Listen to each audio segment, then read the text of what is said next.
Kyrie Irving dinala ang Mavericks sa panalo na walang Luka at Klay. Tinawag na house money ang laro ni Kyrie.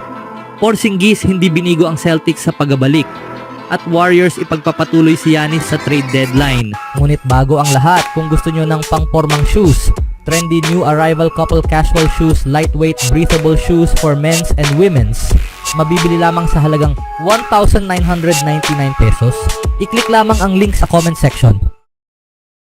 Ang Atlanta Hawks ay nasa dikit na laban-laban sa Dallas Mavericks sa kalagitnaan ng ika-4 na quarter, ngunit nagbago ang lahat nang mag-takeover si Kyrie Irving. Kahit wala sina Luka Doncic at Klay Thompson, umiskor si Irving ng 16 points sa kanyang kabuuang 32 points sa ika-4 na quarter at pinangunahan ang Mavericks sa isang panalo. Sa kabilang banda, ang Hawks ay nasa kumpletong kondisyon, ngunit muling natalo sa isang larong tila dapat nilang naipanalo. Pagkatapos ng laro, nagbigay ng pahayag si Trae Young tungkol sa mainit na fourth quarter ni Irving at kung paano nito naiangat ang Mavericks laban sa Hawks. Anytime you're a great scorer,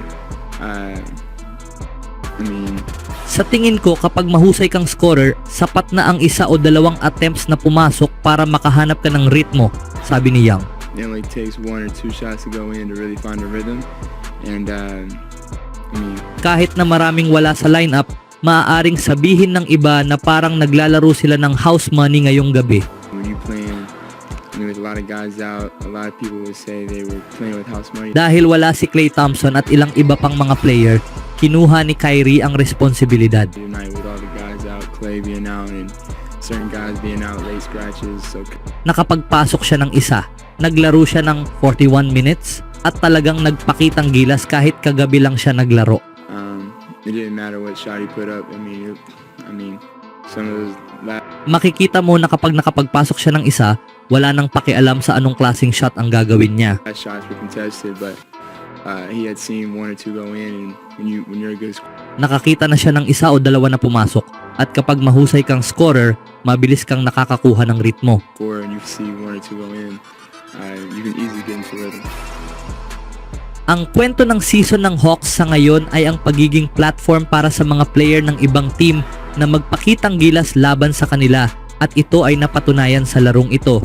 Tumayo sina Spencer Dinwiddie at Jaden Hardy para sa Mavericks kahit may kulang sa kanilang lineup at walang naging sagot ang Hawks sa kanila sa ilang pagkakataon.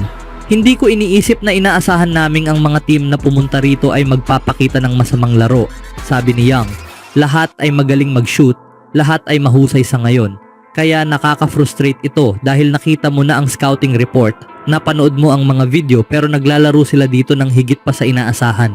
Para sa Hawks, kailangang mas pag-igihan nila ang depensa, anuman ang kalagayan ng kalaban. Kakailanganin ng kolektibong pagsisikap para magawa ito. Kahit na maganda ang ipinakita nila sa kabuuan ng laro, may mga sandali pa rin na tila nawawala sila sa tamang diskarte. Maaaring dahil ito sa patuloy nilang pag-a-adjust dahil sa mga injury na kanilang hinarap ngayong season. Ngunit hindi ginamit ni Trae Young ang dahilan na ito nang tanungin tungkol sa kanilang chemistry. Ayokong gamitin ang dahilan na kailangan pa naming magka-gel. Pero sa totoo lang, posibleng totoo yon, sabi ni Young. Ito ang unang taon ni Kobe Bufkin na nasa rotation talaga at ngayon lang ulit siya naglalaro. Ito naman ang pangatlong laro ni Bogdan Bogdanovic mula nang bumalik. Kaya sinusubukan pa rin naming ayusin ang lahat. Pero dapat mas maganda na ang laro namin. Sa tatlong sunod na talo ng Hawks, kailangan nilang makahanap ng paraan para manalo sa pamamagitan ng mas maayos na depensa habang nananatiling konsistente sa opensa. Ang kanilang susunod na dalawang laro ay laban sa Cleveland Cavaliers, isa sa mga pinakamahusay na team sa liga na may 17-1 record. Kung kaya nilang manalo kahit isa sa dalawa, maaari itong magbigay ng kinakailangang momentum para sa kanila.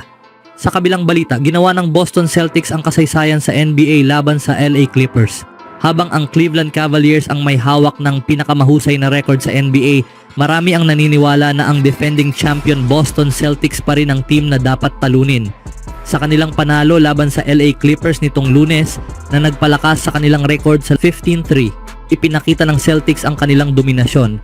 Hinawakan ng Boston ang Clippers sa 94 points habang sila ay nagtapos ng 126 points sa kanilang panalo na tinulungan ng isang nakakabilib na 51 point na second quarter. Dinumina ng Celtics ang Clippers sa quarter na iyon kung saan naipasok nila ang 17 out of 24 field goal attempts and 12 sa kanilang 24 na field goal attempts at 12 sa kanilang 17 3-point attempts. Ayon kay Trevor Haas ng Boston, 12 3-pointers sa second quarter ay nagtali ng pinakamarami sa isang quarter sa kasaysayan ng NBA. Bagamat pang 10 lamang ang Boston sa 3-point percentage, mahirap tapatan ang dami ng kanilang mga attempts. Ang kanilang 37.5% mula sa 3-point line ngayong season ay sapat na, lalo na't nakakagawa sila ng 50 attempts ng madali. Itinigil ng pagkatalo na ito ang 5 sunod na panalo ng Clippers, ngunit may pagkakataon silang makabalik sa panalo sa Miyerkules laban sa Washington Wizards. Ang pagharap sa Celtics ay palaging mahirap, lalo na kung ito ay sa ikalawang gabi ng sunod-sunod na laro na wala sina Kawhi Leonard at Norman Powell.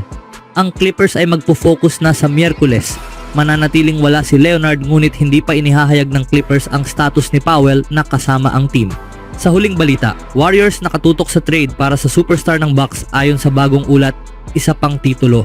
Kung sa tingin mo hindi kasali ang Golden State Warriors sa usapan para makuha ang isa sa pinakamalalaking superstar ng liga, mag-isip kang muli. Habang hindi na gaanong kritikal ang sitwasyon para sa Milwaukee Bucks na bumawi sa record na 8-9, hindi pa rin sila maituturing na tunay na contenders.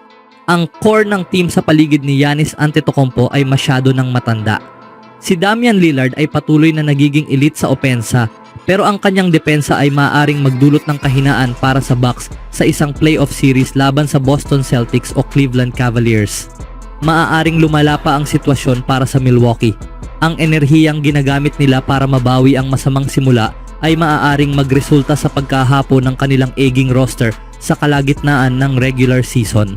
Kapag dumating ang puntong bumagsak ang Bucks at gustuhin ni Giannis na umalis, asahan na ang Warriors ang magiging nangungunang kandidato para makuha ang 2-time MVP. Nitong Lunes, pinaalala sa atin ni Greg Swartz ng Bleacher Report kung bakit posible ito. Tinawagan ng Warriors si LeBron James noong nakaraang season, kaya walang dahilan para isipin na hindi nila susubukang makipag-trade para kay Giannis Antetokounmpo ngayon na nahihirapan ng Bucks, sabi ni Swartz.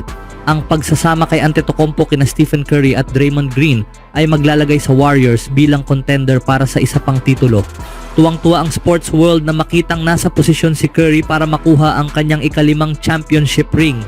Dapat gawin ng Golden State ang lahat ng kanilang makakaya upang makuha si Antetokounmpo, at tiyak na ang mga nasa negosyo ng NBA ay maghahanap ng paraan upang suportahan ang trade kung ito ay maging posible. Makukuha na nga ba ng Warriors ang star ng Bucks sa susunod na season?